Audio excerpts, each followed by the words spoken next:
Sarcopenia. El tema de hoy es sarcopenia. Seguramente la mayoría de ustedes no han escuchado nunca este término y para eso estoy acá. Vamos a tratar de este tema. Sarcopenia y su relación con la osteoporosis. La siguiente, por favor. Vamos a definir primero qué es sarcopenia. Según la OMS, la sarcopenia es una enfermedad progresiva en que va avanzando, generalizada del músculo esquelético y caracterizada por tres cosas. Primero, hay una disminución de la fuerza muscular del músculo esquelético. Segundo, hay una disminución de la masa muscular, el tamaño. Y finalmente, una disminución del rendimiento físico, o como lo vemos nosotros, los que vemos este tema, una disfunción del músculo a nivel metabólico. La siguiente, por favor. Bueno, esta es una infografía de sarcopenia donde detalla mucho más a profundidad qué cosa implica esto de la sarcopenia, ¿no?, a nivel orgánico, sistémico. La siguiente. Tal vez no se conoce mucho aún sobre la sarcopenia porque recientemente, desde octubre del 2016, es considerada como una enfermedad. O sea, recién, hace pocos años, bien, octubre de 2016. Su código es M62.84. Si alguien lo quiere buscar, está en la lista de enfermedades de tejidos blandos de la OMS. La siguiente. Ahora, la prevalencia. Acá se van a sorprender porque es realmente, desde mi punto de vista, gigante la cantidad de personas que sufren o están propensas a sufrir de sarcopenia. Mujeres en etapa posmenopáusica, más de la mitad, el 53% de ellas, tienen sarcopenia. Personas con obesidad. Nunca digo personas obesas porque la obesidad no define a las personas, sino que la sufren. Así que personas con obesidad, 75%. De cada 4 personas con obesidad, 3 de ellas tienen sarcopenia. Y casi la totalidad de las personas con osteoporosis tienen sarcopenia. ¿Por qué? Porque la sarcopenia es la condición previa para que luego se desarrolle la osteoporosis y lo vamos a ver más adelante. La siguiente, por favor. Hay muchas causas de la sarcopenia para que ésta se desarrolle, pero estas 4 son las principales. Primero, la edad. Es normal que después, principalmente de los 40 años, vamos perdiendo masa muscular y cada década más aceleradamente. Luego, la inactividad, pasando desde personas que simplemente hacen su vida normal, pero no realizan ejercicio físico, hasta personas postradas, donde la inactividad es mayor y la pérdida de masa muscular también es mucho mayor. Luego, esto que es muy interesante, dietas bajas en proteínas. Bien, muchas personas se someten a dietas buscando a veces temas estéticos y pueden pecar de comer muy poca proteína, y esto es una causa de la sarcopenia. Y por último, algunos fármacos. La siguiente. ¿Cómo se diagnostica la sarcopenia? Habíamos dicho que la sarcopenia es una disminución progresiva del tamaño muscular y de la fuerza muscular. ¿Cómo diagnosticamos el tamaño? El mejor método práctico y económico es el de la antropometría. Tenemos un modelo pentacompartimental, es decir, de 5 componentes, donde a través de ciertos instrumentos y un profesional idóneo que hace la evaluación, puede determinar cuánto de nuestro peso es masa muscular, grasa, huesos, etc. De esta manera sabemos cuánta masa muscular tiene. Cuando el porcentaje de masa muscular es menor a 33%, es decir, la tercera parte de nuestro peso corporal, cuando la masa muscular es menor a la tercera parte de nuestro peso muscular, de nuestro peso corporal, estamos en sarcopenia, al menos en cuanto al tamaño. Bien, la siguiente, por favor. Ahora vamos a diagnosticar la fuerza, que finalmente es lo que más importa A través de este instrumento, que es un dinamómetro hidráulico, cuando yo presiono con toda mi fuerza, estoy haciendo una prensión manual, se hace evidente mi nivel de fuerza muscular. ¿Y por qué de la mano? Hay evidencia científica que demuestra una relación lineal de la fuerza isométrica de la mano con la fuerza de piernas. ¿Bien? ¿Y por qué las piernas? Porque las piernas albergan la mayor masa muscular si habláramos de segmentos. ¿Bien? Y las piernas pues nos dan la movilidad, el desplazamiento y es sumamente importante. Entonces, por lo general, mujeres con menos de 20 kilos de prensión manual presentan deficiencia en la fuerza muscular y hombres por debajo de 30 kilogramos. Lógicamente hay que ver el grupo etario, ¿no? Para ser más precisos. La siguiente, por favor. Es otra forma de diagnosticar la fuerza muscular, el test de velocidad de marcha. Si la persona camina muy lento, y aquí está el recuadro como ejemplo, ¿no? Se puede decir que la persona tiene poca fuerza, porque la zancada es más corta y los movimientos son más lentos. Bien, la siguiente, por favor. Y además de esas dos condiciones, músculo pequeño y músculo con poca fuerza, tenemos también un metabolismo de esta masa muscular alterado. Suceden muchas cosas en la masa muscular. No solo es un tejido contráctil que nos permite el movimiento, sino que hay una serie de cuestiones metabólicas, hormonales que suceden dentro de él y cercanas a él.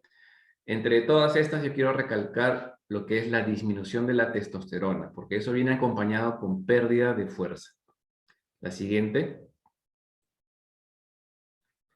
Como estaba diciendo, el músculo o el tejido muscular, la masa muscular, no es solamente un tejido contráctil que nos permite movernos, cargar cosas, desenvolvernos en nuestra vida diaria con los demás, sino que también produce hormonas. Básicamente son un tipo de hormonas, se les conoce como mioquinas, que las produce cuando el músculo está sano y saludable. Se han descrito más de 3.500 de estas y se sigue estudiando las funciones de cada una de estas sustancias, ¿no? Mioquinas. Entre todas estas, para el tema de hoy, quiero recalcar que el músculo estimula la osteogénesis, es decir, que un músculo saludable estimula la formación de hueso. Hay que saber que nuestro hueso constantemente está cambiando, se está regenerando. Y un músculo saludable estimula la formación de este hueso nuevo. La siguiente, por favor.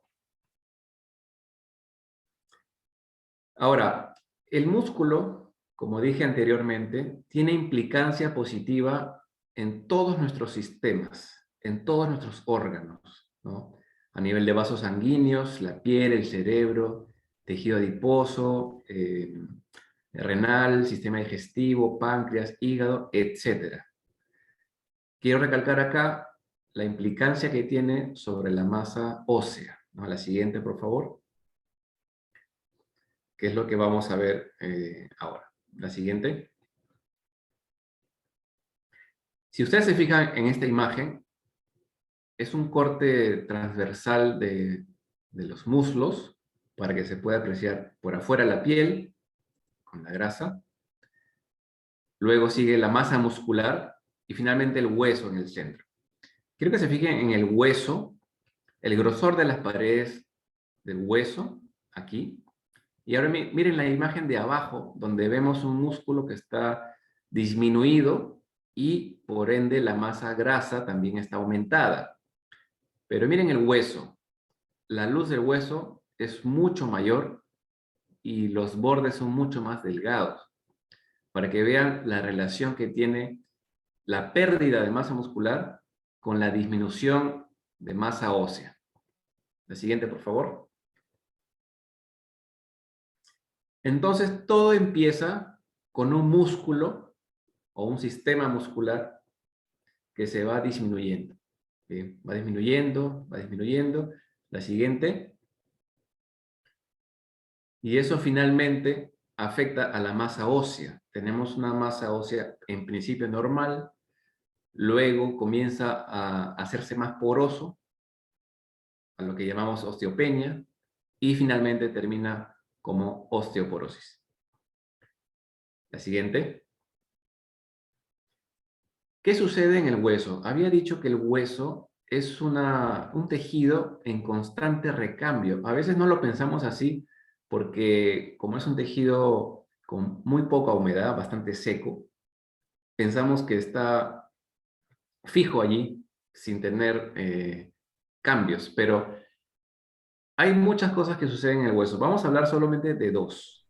Hay unas células que se encargan de comerse, por decirlo así, la parte antigua, ¿no? La parte envejecida del hueso, y luego vienen otras células que son los osteoblastos, que son los que comienzan a fabricar hueso nuevo, y esto sucede constantemente. La siguiente, por favor.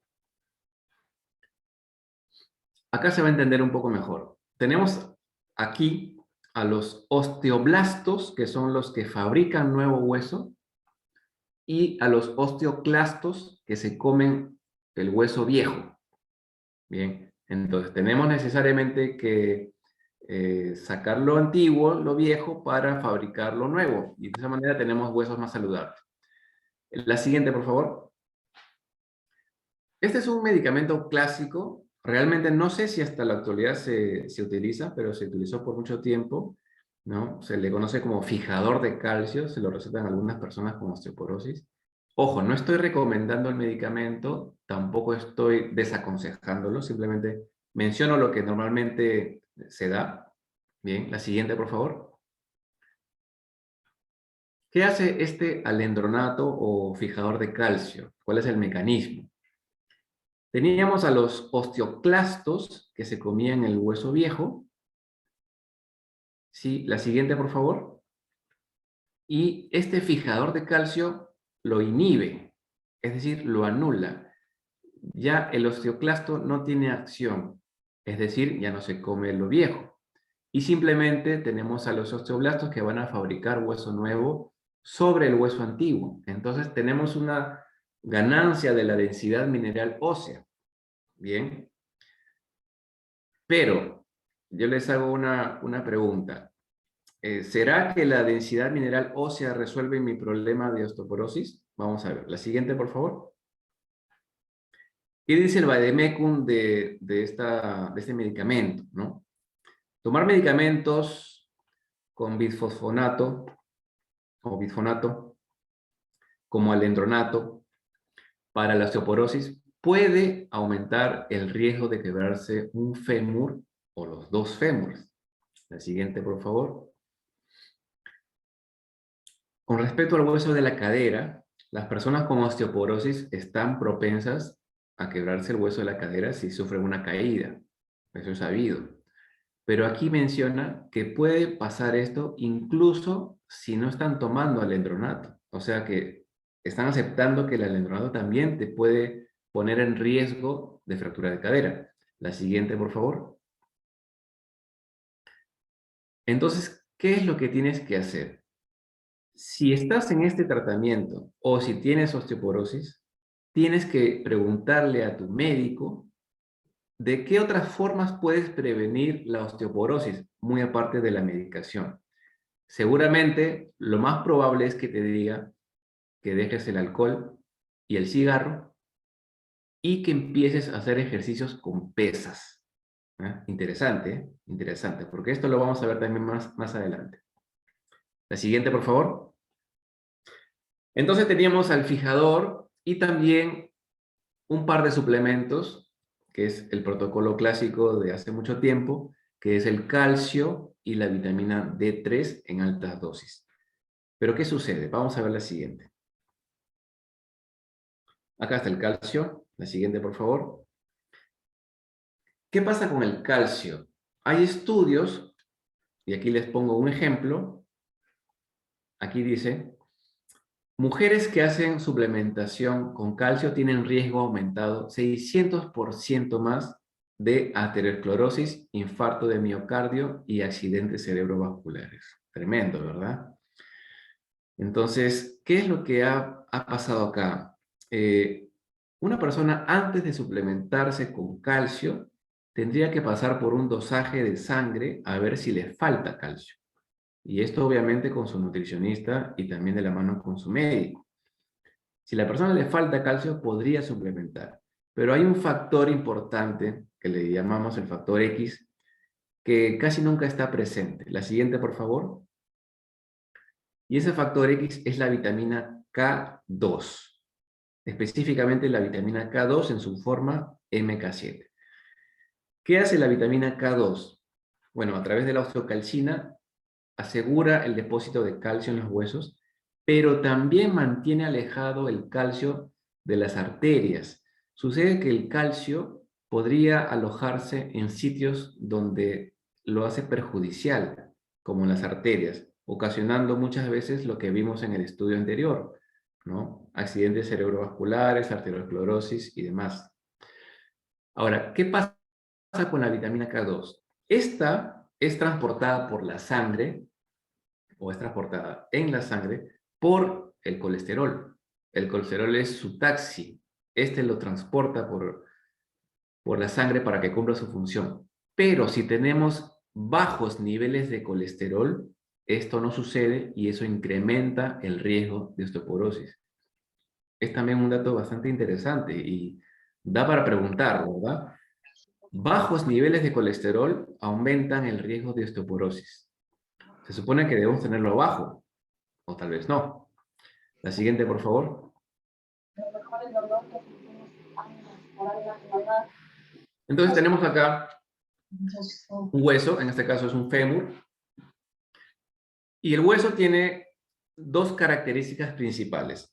Primero, debe tener suficiente rigidez, y eso lo dan los minerales como el calcio, también el magnesio. Suficiente rigidez. Pero también debe tener suficiente elasticidad para que pueda absorber los impactos y no se raje como si fuera un cristal. Bien, entonces la rigidez la dan los minerales.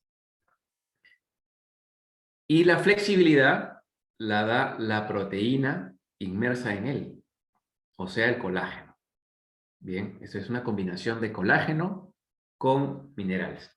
Entonces, en la osteoporosis, ¿qué es lo que pasa? Los huesos se rajan, se rompen Colágeno. o se doblan. En la osteoporosis los huesos están con riesgo de romperse, de rajarse, no de doblarse.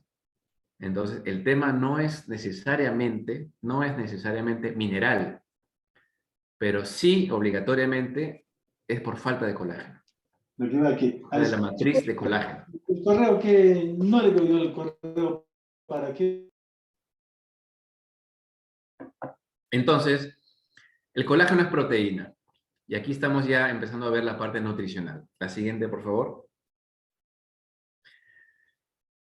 ¿Cuánto han sido las recomendaciones de la OMS y de otras entidades internacionales en cuanto al consumo de proteínas?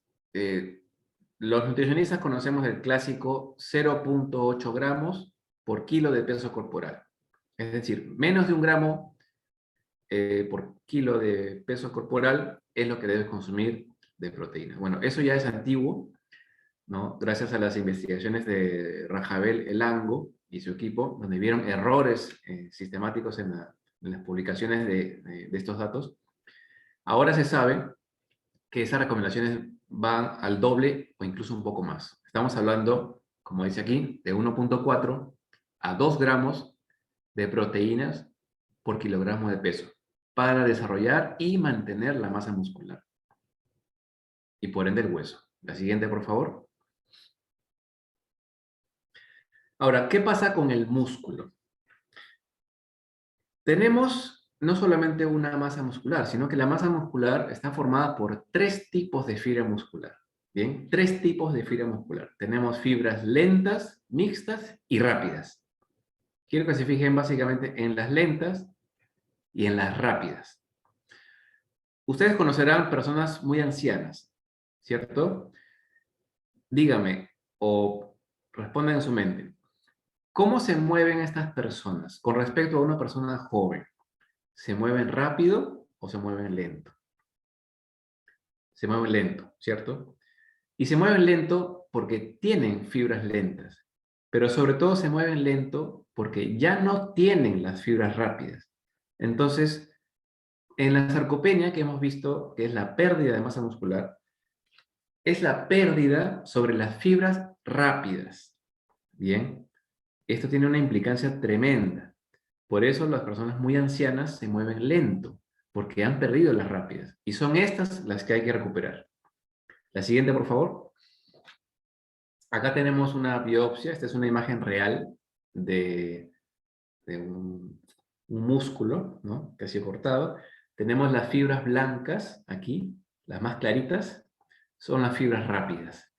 Y las más oscuras son las lentas. Tenemos que defender y procurar tener más de estas fibras rápidas, que son las fibras de la fuerza, para mitigar, evitar, prevenir la la sarcopenia y la osteoporosis. La siguiente. Y ahora les voy a mostrar algunas evidencias científicas sobre el entrenamiento de la fuerza. Habíamos dicho que la masa muscular que se pierde en la sarcopenia es la masa muscular rápida o la fibra rápida, que es de la fuerza. Así que tenemos que entrenar la fuerza. Pero ¿podremos entrenar la fuerza si somos adultos mayores? Vamos a ver las evidencias. La siguiente, por favor. Acá en este estudio se muestra que durante 16 semanas, 32 adultos mayores de un promedio de 67 años, el entrenamiento de fuerza mejoró el equilibrio en forma significativa. La siguiente, por favor. En este otro, 80 adultos mayores entrenados en la fuerza durante 6 meses, con y sin suplementos de proteína, ya vamos a hablar más adelante de los suplementos, con y sin suplementos de proteína, aumentaron el tamaño muscular. Aumentaron más los que consumieron proteína. La siguiente. Respuesta de hipertrofia muscular al entrenamiento de fuerza en mujeres mayores. Se concluye que un programa de ejercicios de fuerza puede ser llevado a cabo de manera segura por mujeres mayores. Dicho programa aumenta significativamente la fuerza muscular hasta en un 115%, es decir, más del doble. Bien, es importante. La siguiente, por favor. Ahora, el entrenamiento físico y la suplementación nutricional para la fragilidad física en personas muy ancianas. Bien. El entrenamiento con ejercicios de fuerza de alta intensidad es un medio factible y efectivo para contrarrestar la debilidad muscular y también la fragilidad física en personas muy ancianas. Pero, por el contrario, la suplementación con múltiples nutrientes sin ejercicio no reduce la debilidad muscular o la fragilidad física. Es decir, no solo con el consumo de un suplemento, ¿no?, de proteínas, por ejemplo, y otros nutrientes, voy a obtener mejoras. Tiene que estar necesariamente acompañado de ejercicio de fuerza de alta intensidad para que tenga los beneficios. La siguiente, por favor. Ahora, efectos del entrenamiento de fuerza de alta intensidad en hombres mayores no entrenados. Estas son personas que normalmente no hacen ejercicio físico, personas sedentarias. ¿Qué muestra la evidencia? Muestra que a pesar de la avanzada edad, los músculos pueden adaptarse positivamente al ejercicio de fuerza. ¡Qué maravilla! La siguiente, por favor. Tenemos acá efectos del entrenamiento de fuerza y el desentrenamiento sobre la fuerza muscular. Personas de 80 a 88 años. Acá que se demostró que si bien el ejercicio de fuerza, el entrenamiento de fuerza, mejoró la masa muscular en personas mayores, en ese estudio de 80 a 88 años, dejar de entrenar hace que pierdas casi todas las ganancias, ¿no? La gran mayoría de los beneficios obtenidos se pierden luego de 6 semanas sin entrenamiento. Ahora, Si van a empezar a hacer entrenamiento de fuerza, tienen que hacerse la idea de que empiezan ahora y lo mantienen de por vida. La siguiente, por favor. ¿Qué tenemos también? Los participantes adultos mayores con osteoartritis informaron una reducción del dolor, ¿no? Después del entrenamiento de fuerza progresivo. La siguiente. Entrenamiento de fuerza progresiva en pacientes mayores después de una fractura de cadera. ¿Ah? Interesante. Estos pacientes son capaces de realizar un entrenamiento de fuerza de alta intensidad, optimizando las ganancias en la función física, la fuerza y el equilibrio.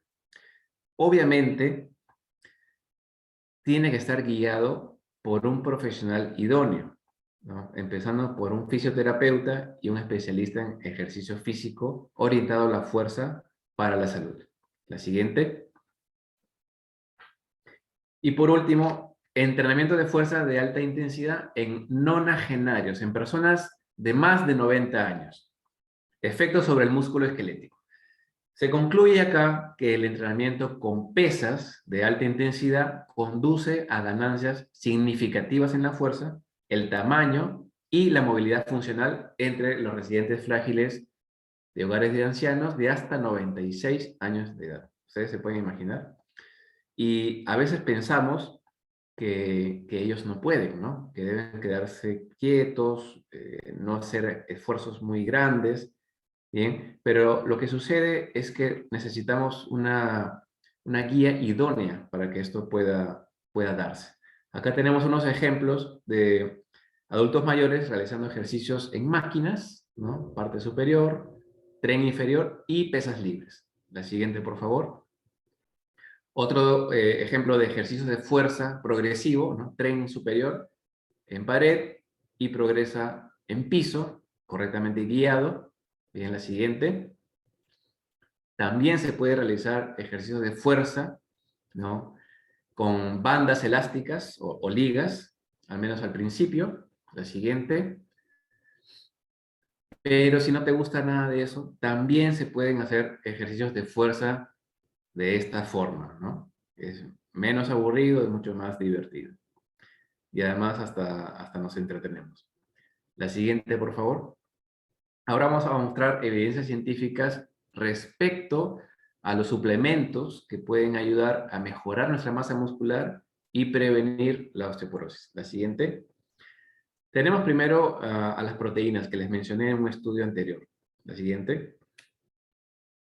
En ese estudio demuestran que las proteínas de origen animal son mucho mejores, son de mucho más calidad que las proteínas de origen vegetal en cuanto a la síntesis de fibras musculares, o sea, a la ganancia de masa muscular. La siguiente. La ingesta de proteínas, o sea, de suplementos de proteínas, inmediatamente después del ejercicio aumenta la síntesis proteica y además disminuye la degradación de estas. La siguiente. Ahora, a esta mezcla de proteínas, si yo la enriquezco con carbohidratos después del ejercicio de fuerza, estimula fuertemente el anabolismo proteico. Anabolismo proteico se refiere a la ganancia de masa muscular. La siguiente. Tenemos también a la creatina, al monohidrato de creatina, otro suplemento. La siguiente. En este estudio se muestra los beneficios del monohidrato de creatina directamente en sarcopenia, ¿no? La imagen que ya habíamos conocido anteriormente. La siguiente. Tenemos a este suplemento también HMB o beta-hidroxi betametilbutirato, que también tiene efectos positivos sobre la masa muscular. La siguiente. Acá demuestra su efecto anabólico, es decir, de construcción de la masa muscular. La siguiente. En este otro estudio muestran los efectos anabólicos, es decir, de construcción de masa muscular, y anticatabólicos. Porque podemos ganar masa muscular pero también esta se puede perder por múltiples factores. Entonces, este suplemento no solamente me ayuda a construir masa muscular, sino que evita que la pierda por otras razones. La siguiente.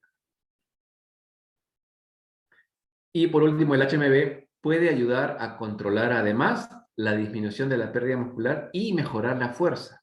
¿Bien? Tamaño muscular y fuerza muscular. Las dos, digamos, los dos factores importantes en la sarcopenia. La siguiente. Tenemos también a la citrulina. La siguiente. Este suplemento, citrulina, que deriva de la sandía, protegería directamente contra el desgaste muscular, preservando la síntesis de proteínas musculares. Bien, la siguiente. Tenemos a la L-carnitina. La siguiente, por favor. Donde muestra efectos positivos en la debilidad muscular y la sarcopenia. Justo lo que nos interesa. La siguiente.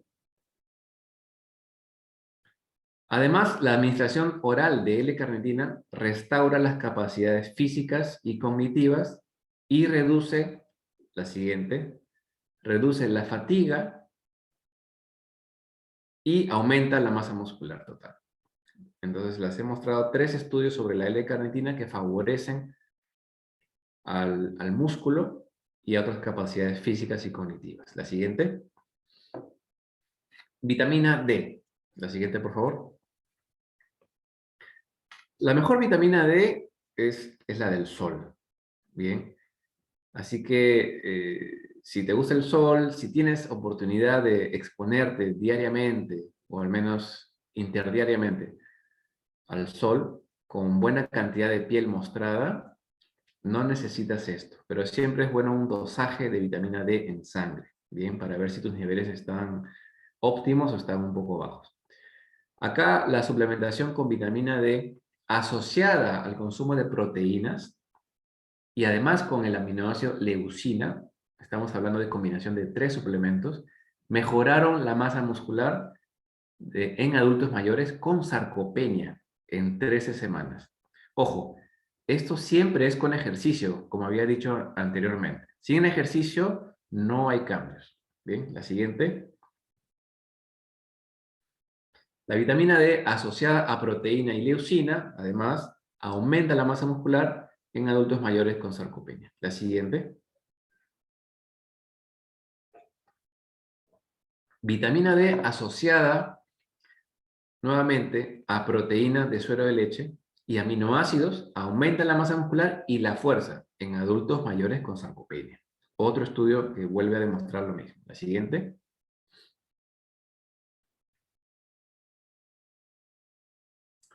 Bien, estamos llegando a la parte final y les recuerdo estos 10 puntos clave del tema que hemos tratado el día de hoy.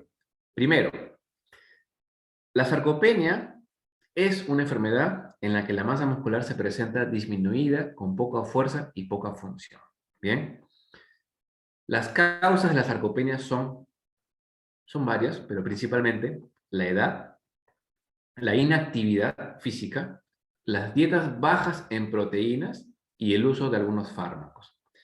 La siguiente es: toda persona con osteoporosis tiene previamente sarcopenia. Habíamos visto que luego de la pérdida de masa muscular, el hueso comienza a debilitarse, finalmente termina en osteoporosis. Ahora, la fibra muscular que hay que recuperar es la fibra rápida. Vimos 3 tipos de fibras musculares: lenta, mixta y rápida. La fibra rápida es la que se pierde con la edad, por eso las personas muy ancianas se mueven lento, y es la que hay que recuperar. ¿Cómo se recupera la fibra rápida? Se recupera únicamente con ejercicios de fuerza. El ejercicio de fuerza debe estar necesariamente acompañado de una alimentación rica en proteínas, ya sea de tu alimentación y, si fuera el caso, necesariamente, ser necesario suplementar también de suplementos de proteína. En el punto 7 tenemos que solo con una buena alimentación y o suplementación no se generan mejoras a nivel muscular ni óseo. Tiene necesariamente que realizarse ejercicio de fuerza. Por lo tanto, el ejercicio de fuerza es la clave para detener o revertir el proceso de sarcopenia. Me faltó la R ahí, sarcopenia. ¿Bien? Y por ende, osteopenia y osteoporosis.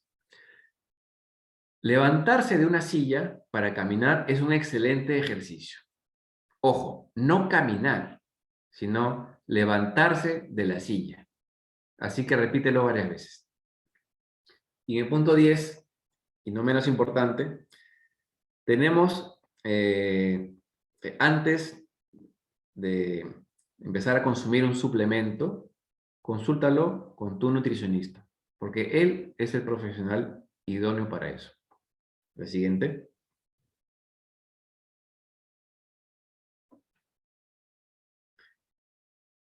Listo. Bueno, eso ha sido todo. Muchas gracias por su atención y espero las preguntas. Bueno, muchas gracias, Omar. Primero que nada, vamos a empezar con el juego educativo y después iniciamos con las preguntas. Correcto. Ya.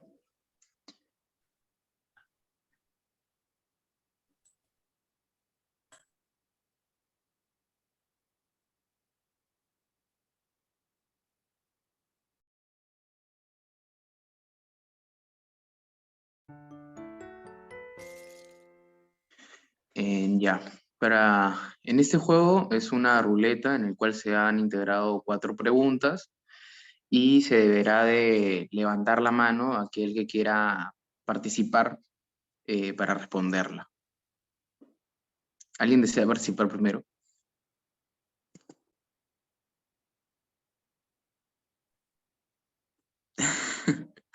Bueno, si no... A ver, me animo. Ya, Aunque escuché un poquito comenzada la clase por problemas, pero bueno, me animo a ver si es que algo me ha quedado de lo que he aprendido. Ujú, sí, claro, no hay ningún problema igual. Interesante, que me ha gustado bastante el tema, porque es importante a nuestra edad saber respecto a cómo alimentarse, ¿no? Y qué proteger realmente, como dice el doctor, los ejercicios son importantes, ¿no? Ujú, sí. Sí. Bueno, A ver. igual esto es como para comprobar y aún así recalcar los puntos y que se quede bien, bien grabado en ustedes. Ujú. Andy, ¿puedes darle a girar? A ver qué pasa.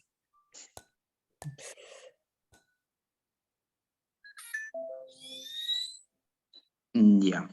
La primera pregunta ¿es cierto que toda persona con osteoporosis ha tenido previamente sarcopenia? ¿Sí o no? Sí, sí, sí es cierto. Sí. La Ajá, respuesta correcta, es verdad. ajá. La persona. Ujú. Ya, el señor Mario Martínez desea hacer la siguiente pregunta. Ahí veo su mano Sí, buenas levantada. noches. Sí. Buenas noches. Ya. Dale a girar, por favor.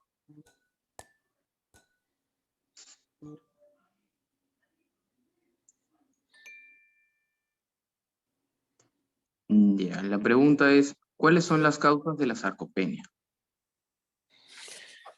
Las causas de la sarcopenia es en principio la mala alimentación y la combinación de muchos nutrientes.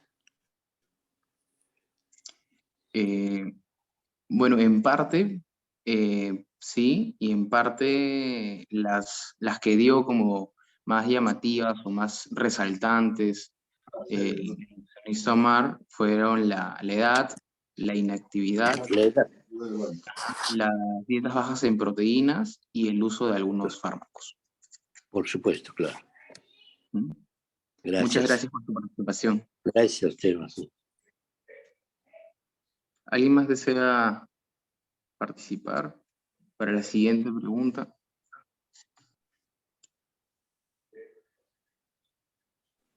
Yo levanté la mano, por favor. Ya, entonces el señor Juan Peláez va a hacer la siguiente pregunta. Andy. por favor.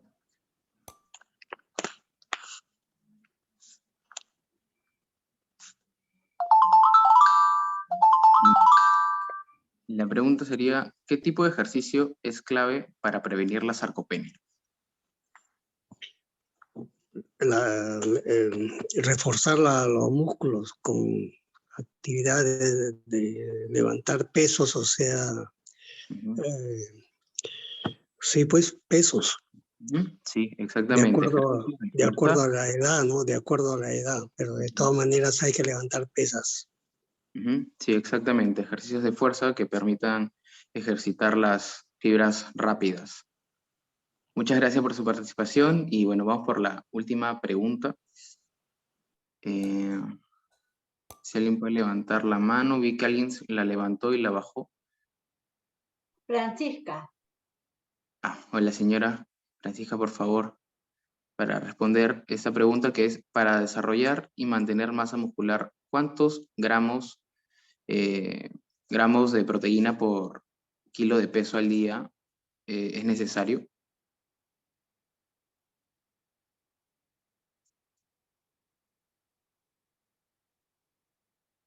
O la persona que desee, no hay ningún problema. 1.3.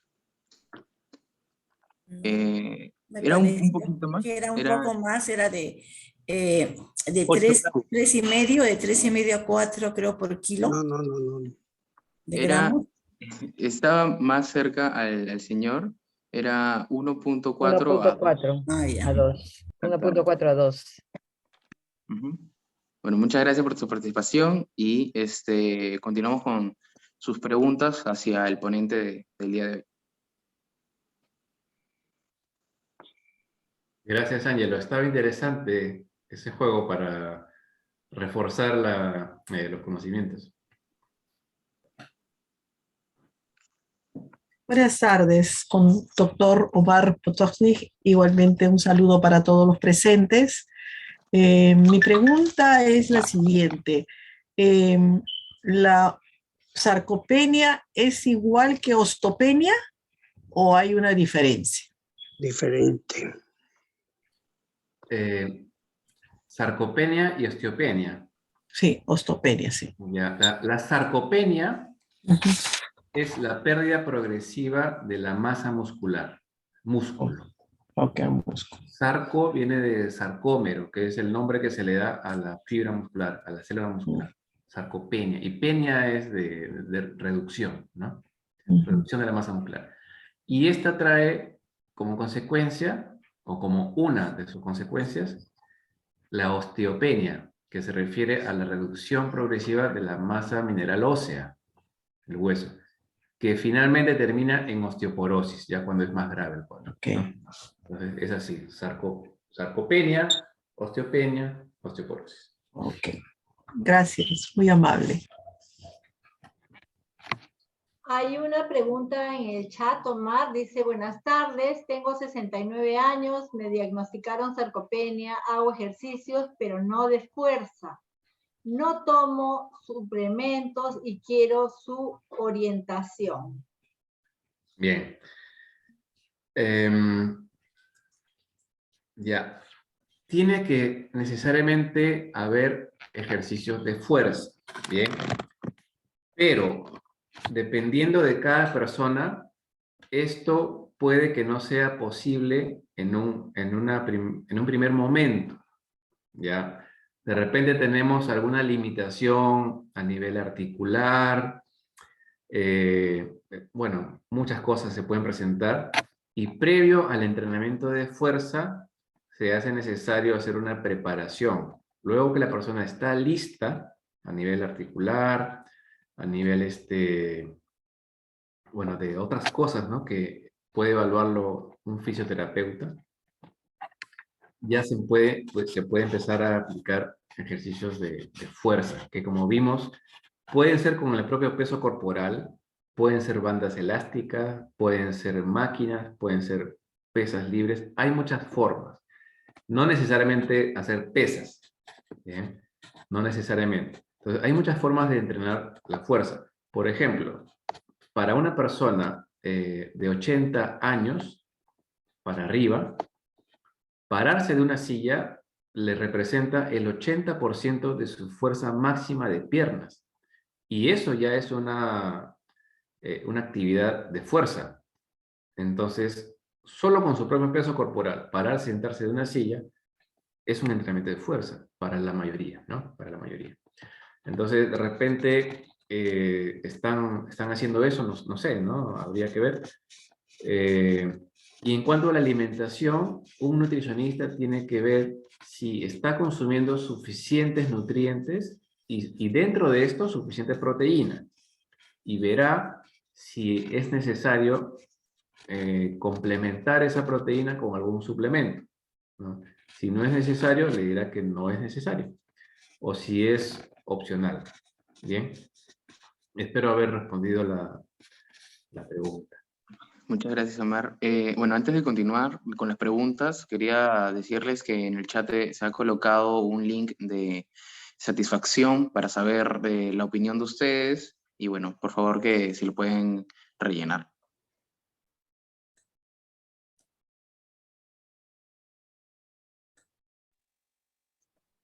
Ahora sí pueden continuar con las preguntas. El señor Juan, me parece que tiene una pregunta, tiene la mano levantada. Sí. Doctor, muchísimas gracias por una brillante exposición. En realidad hoy día he aprendido mucho. Pero antes de hacerle la pregunta, de repente vale un comentario. Yo he podido observar, y siempre he tenido esa inquietud, que nuestros hermanos inferiores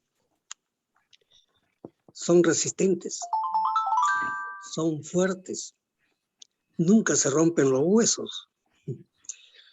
Le estoy hablando yo los he visto crecer, morir, por decir algo muy cercano, un caballo, un burro, porque antes ese tiempo no se procesaba como alimento humano, pero ya de viejitos se ponían más lentos y después ya llegaban su etapa de expectativa de vida para el cual fueron creados.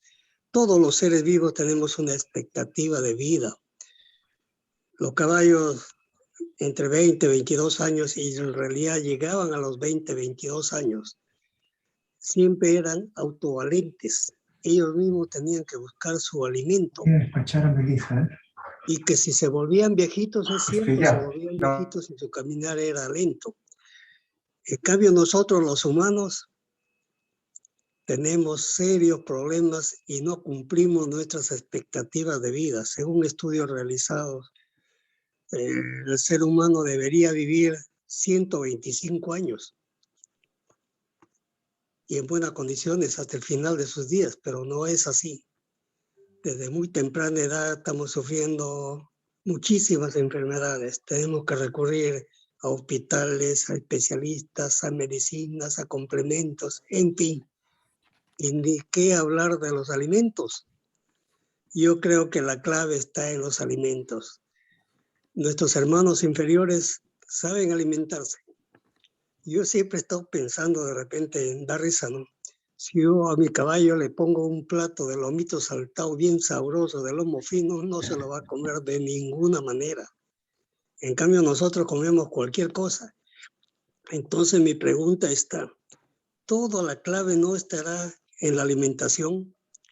Y este programa de USIL de alimentación es clave para entender a nosotros los humanos cómo debemos alimentarnos, no a esta edad que ya estamos, yo estoy sobre los 81 años, sino desde la temprana edad.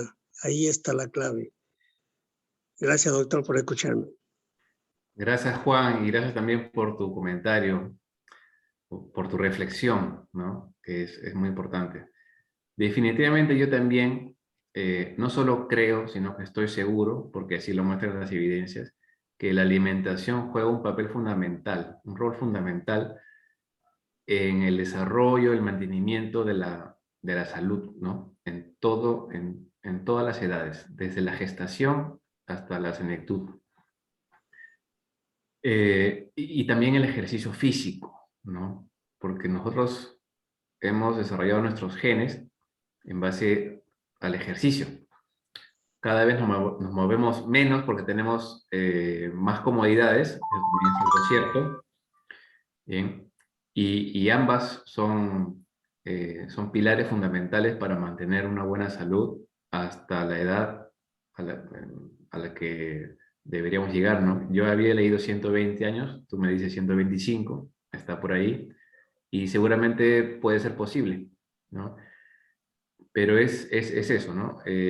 Tenemos que buscar información de calidad para saber cómo debemos alimentarnos, ¿no? Hay mucha información afuera y el acceso a la información cada vez es más fácil, pero no toda la información es verídica, ¿no? O de calidad.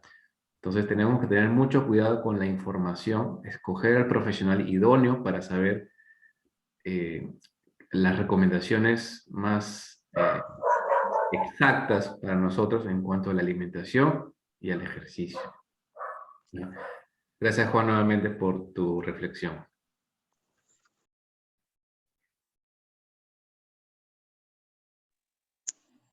No se olviden, por favor, de la encuesta de satisfacción, de llenarla, y bueno, para saber su opinión sobre esta charla, ¿no? Y bueno, le cedo la palabra a la señora Francisca, que está levantando la mano. Gracias, buenas noches. Al señor ponente, quisiera que me saque de la duda con que también recibí charlas de diferentes dietistas, así, como que también así información no tan válida tal vez. El exceso de sal, azúcar, también daña a los músculos y huesos, ¿no? Ahora, el comer en exceso papaya, dice que también es dañino, como que la papaya está comprobada para poder reducir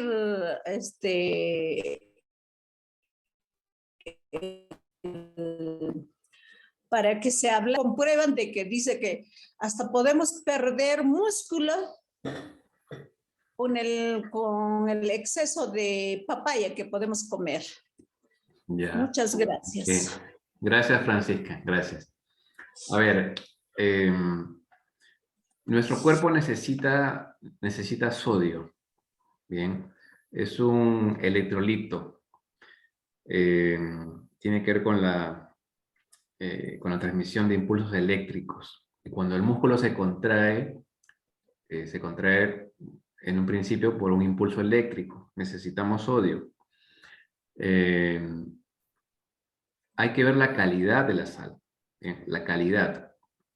Pero la sal no es algo dañino para la salud si se consume en la proporción adecuada. Y eso tiene que decírtelo el nutricionista, específicamente para ti. Lo mismo con el tema de las frutas y el azúcar, ¿no? Generalmente, una persona debe consumir más carbohidratos si hace mucho más actividad física intensa o de fuerza. Si no, no se justifica comer tanto. Ahora, yo nunca he escuchado que la papaya por sí sola estimule la pérdida de masa muscular. No creo que eso sea cierto, ¿ya? La papaya, entre otras cosas, como todas las frutas, nos proporcionan carbohidratos, o sea, azúcar natural y agua. Y cuando la persona hace ejercicios de fuerza, necesita reponer carbohidratos aparte de la proteína, ¿no? Carbohidratos y agua. Así que yo podría incluir papaya para alguien que está haciendo ejercicio de fuerza, porque le aporta parte de lo que utilizó, que son carbohidratos, o sea, fue la gasolina que utilizó en ese tipo de ejercicios y hay que reponerla, además de la proteína, ¿no? Y con respecto al azúcar que me dices, el azúcar de mesa, bueno, en general hay que evitarla, ¿bien? Porque ya está refinada, pero es el mismo azúcar que encontramos en los granos, en los cereales, en las frutas, ¿no? Y en otras fuentes, pero en su forma natural. Y te repito, el consumo de esta tiene que ir en función a la actividad que tenemos. Entonces, lo que más te recomendaría es que tengas una consulta con un nutricionista para que te haga la evaluación de lo que estás consumiendo en todo tu día, ¿bien? Y regule las cantidades de todos tus nutrientes en tus comidas principales. Bien, eso sería mi recomendación, sería lo más idóneo. Muchas gracias. Gracias también. Sino que decía por el exceso de comer, porque hay personas de que en su desayuno jugo de papaya o papaya picada, papaya, papaya, papaya, hasta que la piel la veo, la palma de la mano todo amarilla. A eso me iba y siempre está delgada. Bueno, todo exceso es malo, ¿no? Hay que consumir todo en su justa medida.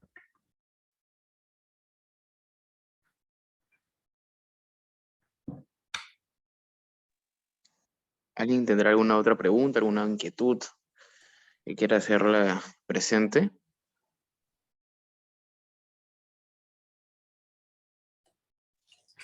Una pregunta, doctor Omar.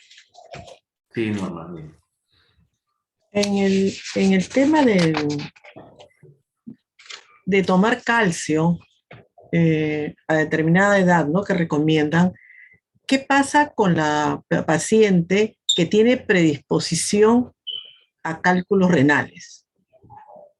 ¿Qué hacer en ese caso? ¿Cómo prevenir en este tipo de paciente la aparición de la osteopenia, ¿no? de la osteoporosis, si tiene ese problema, ¿no? Gracias por responder. A ver, acá tiene que estar el médico y el nutricionista de la mano. Bien. Los cálculos no se forman de una sola cosa. Hay que ver de qué son esos cálculos, ¿no? Pueden ser por oxalatos, pueden ser por ácido úrico, etc. Eso tiene que analizarse para ver qué en su metabolismo está propiciando la formación de esos cálculos y de qué están hechos esos cálculos, ¿ya? Si fueran oxalatos de calcio, obviamente tiene relación con el calcio y habrá que tener los cuidados respectivos respecto al calcio. En general, yo no recomiendo suplementos de calcio, a menos que la persona tenga niveles bajos de calcio. O sea, no se le receta calcio a todo el mundo, pero creo que todo el mundo consume calcio, o casi todos. No es tan inocuo el calcio. Además, también hay formas de calcio, ¿no? Hay formas muy poco absorbibles, hay formas que son bastante bien recibidas por el cuerpo, bien absorbibles también, pero eso hay que verlo con un dosaje en sangre. Si estás baja en calcio, puede que sea suficiente el consumo de alimentos que te aporten calcio. Y ya el profesional te dirá si además necesitas suplementos. Bien, que sean suplementos de buena absorción, ¿no? De calidad. Generalmente son más costosos, ¿no? Pero la salud buena no tiene precio. Ahora, lo principal en la sarcopenia y la subsecuente osteopenia es el ejercicio, porque ese es el estímulo que va a recibir el músculo y también el hueso para formar nuevo músculo y nuevo hueso, nuevos, ¿no? Entonces, esa sería mi preocupación principal, ¿no? Lo demás es secundario, se puede cubrir tranquilamente con alimentación, así que no habría mayor problema con eso. Lo principal es el ejercicio, que el músculo esté sometido a tensión y esa tensión estrese al hueso para que el hueso se estimule a formarse, a regenerarse y a hacerse más fuerte. Gracias, muy amable. Listo, Norma.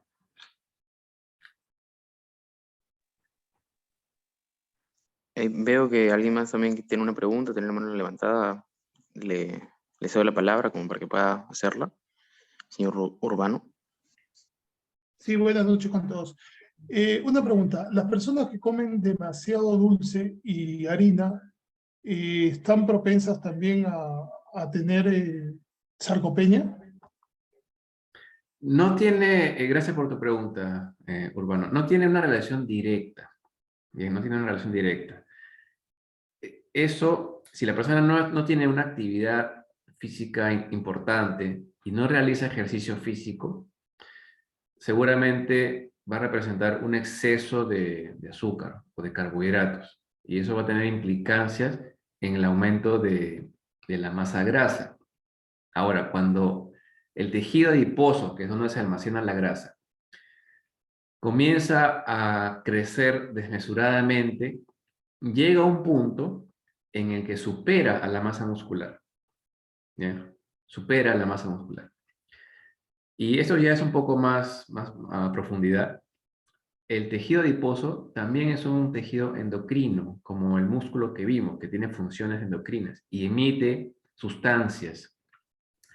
La grasa emite también macrófagos que, coloquialmente le voy a decir, se comen al músculo.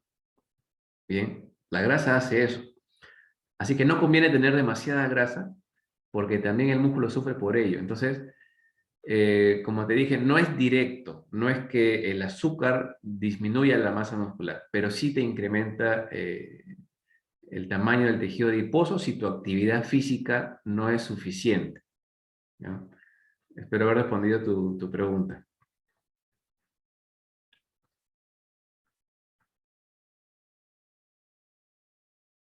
Y muchas gracias. Bien.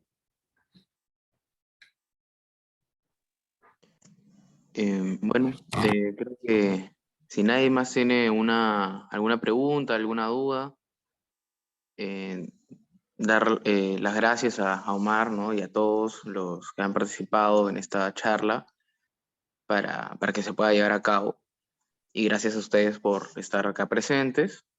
Y bueno, podemos dar por culminado la charla y hacerles recordar de nuevo por la encuesta de satisfacción, por favor, y que se pueden llenarla. Muchas gracias. Por favor, si nos pueden mandar el video o la grabación de la charla, pues es muy importante. Muchas gracias, Ángelo.